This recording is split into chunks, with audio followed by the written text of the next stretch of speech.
गली मोहल्ले में जो छोड़ दिए जाते हैं वो कौन छोड़ता है? हम ही लोग छोड़ते हैं। जब तक दूध देती है तब तक तो हम घर में रखते हैं, लेकिन जब दूध देना बंद कर देती है तो आप उसको छोड़ देते हैं। फिर उसका क्या होगा? ना सिर्फ रेबीज का डर है, सिर्फ आप ये सोचिए कि सड़कों पर एक्सीडेंट हो रहे हैं। ज्यादातर एक्सीडेंट जो हैं वो ऐसे ही छुट्टे जानवरों की वजह से होते हैं। लोग डर के मारे गिर जाते हैं। हाल ही में नोएडा के अंदर एक इंसिडेंट हुआ था जहां पर एक महिला फर्स्ट फ्लोर से नीचे गिर गई डर के मारे, क्योंकि डॉग्स उसके पीछे थे। पैक ऑफ डॉग्स अटैक करते हैं, सिंगल डॉग अटैक नहीं करता है। उसके बाद भी आप काम नहीं होने देते हैं। यही डॉग लवर्स आकर के ये कह देते हैं, नहीं जी आप प्रूफ कीजिए किस तरह से डॉग्स ने काटा, अटैक किया, कहां से, हर जगह सीसीटीवी कैमरा कैसे लगा सकते हैं, कैसे प्रूफ लाके दे सकते हैं। तो बहुत सारी अड़चने हैं जिस पर हमें काम करना पड़ेगा और हम सबको मिलजुल करके ऐसे मुद्दों पर राजनीति नहीं होनी चाहिए। तेरी पार्टी मेरी पार्टी, स्कूलों की बात हो रही है, सब बात होती है, मैं भी उठाती हूँ, मैं खुद इस पर काम करती हूँ और स्कूलों की मुद्दे उठाती हूँ। लेकिन उन बच्चों का क्या जो वो स्कूल में जाते टाइम कुत्ते काट लेते हैं और वो परेशान होते हैं, और कितनी बार तो ऐसा होता है फ्रैक्चर हो जाता है डर के मारे और वो गिर जाते हैं, उनको इतनी गंभीर चोटें लग जाती हैं।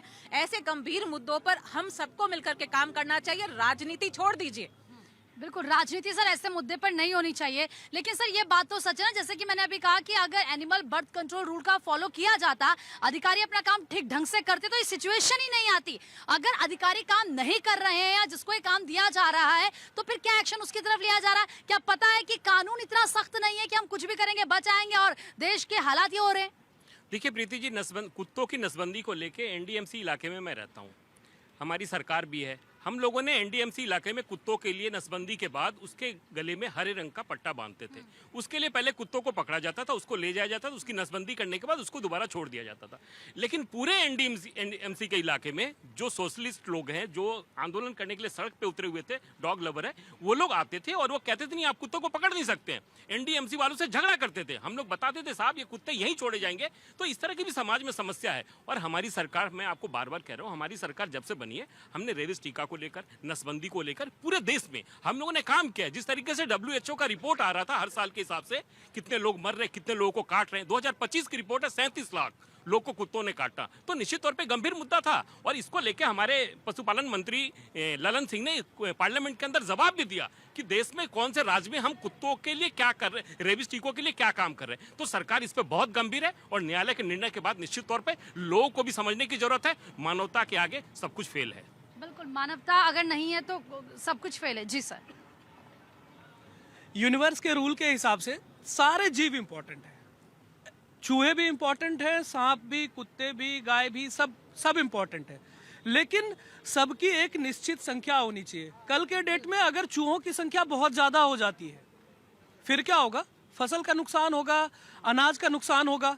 सांप की जनसंख्या ज्यादा हो जाती है तो उससे नुकसान होगा। इसी तरह कुत्तों की जनसंख्या अगर ज्यादा हो जाती है तो डॉग लवर्स को सबसे पहले ये समझना होगा कि एक लिमिट में ही, जो अगर इनकी संख्या है तो एक लिमिट में ही होनी चाहिए। आप अगर 100 कुत्ते पाल रहे हैं अपने पास, मैंने देखा है सेक्टर 112 में गया था एक दिन, वहाँ एक छोटी सी लड़की है और 4 कुत्ते मुझ पे भौंकने लगे, डंडा उठाया, आप डंडा क्यों मार रहे हो, मैं पुलिस बुला लूंगी, ये कर लूंगी, वो कर लूंगी। मैंने कहा जिसको बुलाना है बुलाओ, अगर वो मुझे काटेगा तो मैं मारूंगा।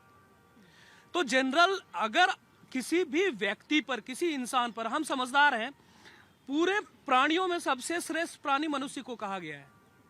और मुझे तरस आता है उन लोगों की सोच पर, आवारा कुत्तों को जो पालते हैं, जो दूसरे इंसान को, दूसरे लोगों को नुकसान पहुंचा रहे हैं, उनको आप सहेज रहे हैं, उनके लिए आप झगड़ा कर रहे हैं और झगड़ा होते होते ही अचानक राजनीतिकरण हो जाता है।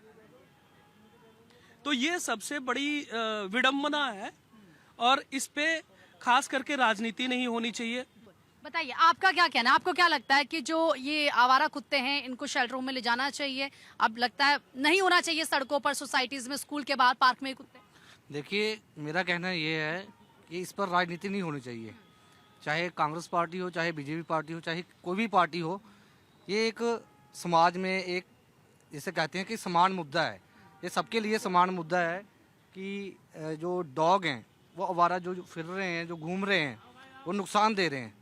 तो इसके लिए जो सुप्रीम कोर्ट ने जो हिदायत दी है, जो उन्होंने सुप्रीम कोर्ट ने जो बात कही है, उसके लिए उसको राजनीति से हटकर, मैं एक पार्टी और पॉलिटिक्स से हटकर सबको समर्थन करना चाहिए। क्योंकि सुप्रीम कोर्ट ने जो वहाँ पे जितनी भी याचिकाएं, जितनी भी वहाँ पे जो दलीलें रखी गई होंगी, वो तो सोच समझ कर, मैं सबको मद्देनज़र रखते हुए वहाँ पे जो केस फाइल हुआ होगा या फिर क्या चीज़ वहाँ पे हुई होंगी, है ना।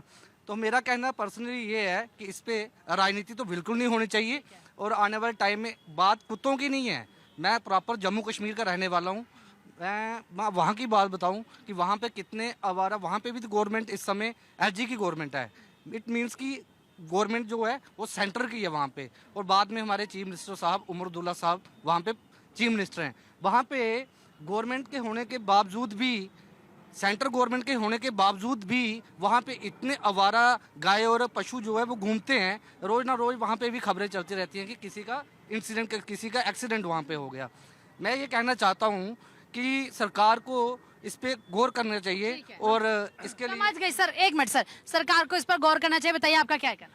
मैम, सबसे बड़ी बात ये है कि जो भ्रष्टाचार है ना वो उसका जनक है। 30 जारी कोर्ट के सामने पशुओं के लिए बना रखा है, लेकिन वो काम ही नहीं करते। फंडिंग आती है, तनख्वाहें लेती हैं, लेकिन काम नहीं करते। अगर समय पे ये काम हो तो किसी को काटे नहीं। लेकिन सुप्रीम कोर्ट में भी मतलब और बहुत सारे मुद्दे हैं, उस पर संज्ञान नहीं लेते। इंसानों की भी नसबंदी करनी चाहिए ना, इतनी जनसंख्या हो रही है भारत में, सीमित संसाधन है, उस पर कौन बात करेगा। और किसी के बच्चे को भी कोई कुत्ता आवारा काटेगा, उसका रिएक्शन तो ये होगा जी बंद कर देने चाहिए। ठीक है, बताइए आप।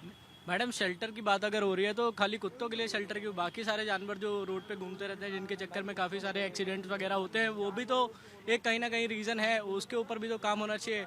और जहाँ तक बात है पालतू जानवरों की, तो कुत्ता आज से नहीं पाला जा रहा है। कुत्ता हमारे प्राचीन काल से अगर आप देखोगे तो कुत्ता एक ऐसा जानवर था जिसको सबसे पहले पालतू बनाया गया था, जो कि इंसानों की काफ़ी ज़्यादा मदद की है उसने हमें, जहाँ से हम। लेकिन अभी तो वो काट रहे हैं ना लोगों को, छोटे छोटे बच्चों को। आप देख रहे होंगे कितने डॉग बाइटिंग के केस आ रहे हैं।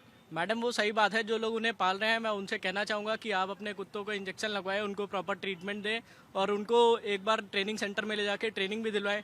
ऐसा नहीं है कि खाली उनके काटने से भी प्रॉब्लम है, वो जो गंदगी फैलाते हैं रोड पे जाके कहीं भी पॉटी कर देते हैं, तो उसके ऊपर भी काम होना चाहिए।